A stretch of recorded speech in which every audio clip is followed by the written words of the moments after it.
কিন্তু এটা ধরে রাখতে পারবো না। ধরে রাখার জন্য টেকসই প্রবৃদ্ধি যদি আমরা চাই, তাহলে আমাকে আমার ব্যালেন্স অফ পেমেন্টে একটা স্বস্তিদায়ক অবস্থা থাকতে হবে, যেখানে আমরা আছি। আমাদেরকে প্রাইস স্টেবিলিটিতে একটা স্বস্তিদায়ক অবস্থা থাকতে হবে। আমার ইন্টারেস্ট রেটটাকে কমিয়ে আনতে হবে। কমিয়ে আনবে কিভাবে, টেকসই ভাবে কিভাবে কমাবো? আমি যেটা আগে যেটা করা হয়েছিল, ঘোষণা দিয়ে 9% করে দেওয়া হলো, that was the worst kind of policy যেটা একটা সরকার দিতে পারে। সেটা নেওয়া হয়েছে, আমরা প্রতিবাদ করেছিলাম, আপনারা করেছিলেন। এটা হয় না, এবং এটার ফল কিন্তু ভালো আছে।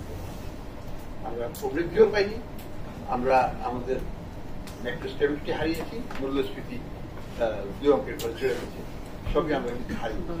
এই যে আর্টিফিশিয়ালি কিছু করাটা ঠিক হবে না, এটাকে করতে হবে টেকসই ভাবে করতে হবে, যাতে একটা স্থায়ী একটা সমাধান বের করতে পারি।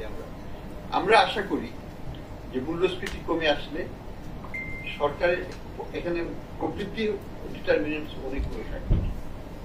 আমাদের যে প্রবৃদ্ধি খারাপ হয়েছে সেটা একেবারে আমি বলবো না। আমাদের 4% প্রবৃদ্ধি ইজ অ্যাবসলিউটলি ফ্যান্টাস্টিক আমাদের বর্তমান প্রেক্ষাপটে। আপনারা দেখুন, পাকিস্তানে কি প্রবৃদ্ধি হয়েছিল, নেগেটিভ। শ্রীলঙ্কার কথা আর বললাম না। সেই সব কনটেক্সটে যদি আমরা ধরি, আমাদের 4% প্রবৃদ্ধি, এখানে কিন্তু কোনো ভেজাল মিশানো নেই। বিবিএস যেটা ক্যালকুলেট করছে সেটাই আমরা দিচ্ছি।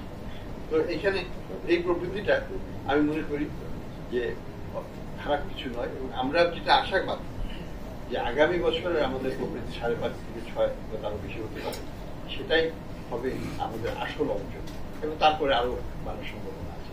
আরেকটা জিনিস ভুলে যাওয়া যাবে না, যে রাজনৈতিক স্থিতিশীলতা একটা বড় একটা রোল প্লে করে, এবং বাংলাদেশের বর্তমান যে প্রেক্ষাপট সেটা তো অনিশ্চয়তা আছে, সেটা কিন্তু অস্বীকার করার কোনো উপায় না। এবং এটা মাল্টি পলিসি দিয়ে আমরা সব করতে পারবো তা তো নয়, সেটা বিয়ন্ড দ্য স্কোপ।